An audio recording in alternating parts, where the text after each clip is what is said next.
بسم اللہ الرحمن الرحیم صلی اللہ علیہ وآلہ وسلم۔ السلام علیکم ورحمۃ اللہ وبرکاتہ۔ لیلۃ القدر عام سی رات تھوڑی ہے۔ لیلۃ القدر تو خزانے لوٹنے کا ٹائم آ گیا ہے۔ یہ رات ایک ٹھنڈی اور روشن رات ہوتی ہے اور پرسکون ہوتی ہے۔ مجھے یقین ہے کہ اس کو سمجھ لینے کے بعد آپ اس سال اس رات کے ایک ایک لمحے کی قیمت سمجھ جائیں گے۔ یہ صرف ایک رات نہیں ہے بلکہ ایک ایسا خزانہ ہے جس کو مل گیا وہ کامیاب ہو گیا۔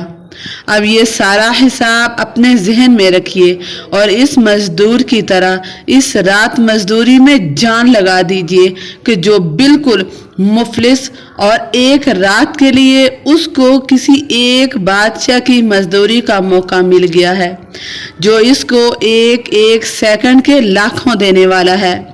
قرآن پاک میں ارشاد باری تعالیٰ ہے کہ بے شک ہم نے نازل کیا قرآن کریم کو لیلۃ القدر میں، اور کیا معلوم آپ کو کہ کیا ہے لیلۃ القدر؟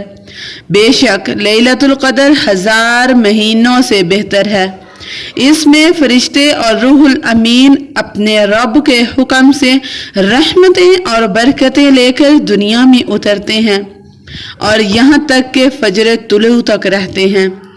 ایک مرتبہ حضرت محمد صلی اللہ علیہ وآلہ وسلم صحابہ کے پاس بیٹھے ہوئے تھے اور ان سے بات چیت کر رہے تھے۔ میرے نبی صلی اللہ علیہ وآلہ وسلم نے فرمایا، بنی اسرائیل کے ایک عابد کا تذکرہ کیا کہ جس نے 1000 ماہ تک دن کو جہاد اور رات کو عبادت کی تھی۔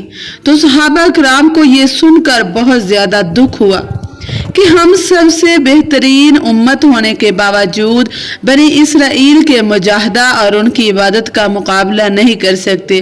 کیوں؟ کیونکہ ہماری تو عمریں ہی تھوڑی ہیں۔ صحابہ کرام کی عمر 100 سے بھی اوپر جایا کرتی تھی اور آج خود دیکھیں کہ ہماری کتنے عمریں ہیں۔ تو کیا ہم اس رات شدید محنت نہیں کریں گے؟ یہ رات اسی لیے اللہ تعالیٰ نے ہمیں عطا کی ہے کہ ہم آخرت کے دن کی مفلسی سے بچ جائیں اور اس ایک رات میں محنت کر کے اپنے لیے خزانے جمع کریں۔ اللہ تعالیٰ کی بندے سے محبت کا اندازہ تو کیجئے، اس کو غفلت میں ضائع نہ کر دیں۔ اس تصویر کو، اس ویڈیو کو بار بار دیکھیں تاکہ ذہن نشین ہو جائے اور پھر آنے والی مبارک راتوں میں اگر آپ کو اپنے موبائل میں میسج چیک کرنے کا بھی دل چاہے تو نہ چیک کیجئے گا۔ تو یہ حساب یاد کر لیں کہ سینکڑوں میں لاکھوں کا خسارہ ہے۔ کوئی ایسا کام نہ کیجئے جس میں ایک منٹ بھی ضائع ہو جائے۔ جتنا ہو سکے کثرت سے استغفار ذکر کیجئے، تلاوت، مستقل دعائیں پڑھیں، عشاء اور فجر کی نماز باجماعت ادا کریں۔ اس مبارک رات کی برکت کو حاصل کرنے کے لیے ابھی سے دعائیں کیجئے اور اپنے دل میں پکا ارادہ کر لیجئے۔ یاد رکھیے، کھانا پینا، باتیں، موبائل، سوشل میڈیا، یہ سب ہمیں بعد میں بھی مل جائے گا، یہ رات دوبارہ نہیں ملے گی۔ حقیقی نقصان سے بچنے کے لیے مغرب کے بعد سخت محنت شروع کر دیجیے گا اور مجھے بھی اپنی دعاؤں میں یاد رکھیے گا۔ اللہم ارزقنا لیلۃ القدر، اللہم تقبل منا یا کریم، آمین۔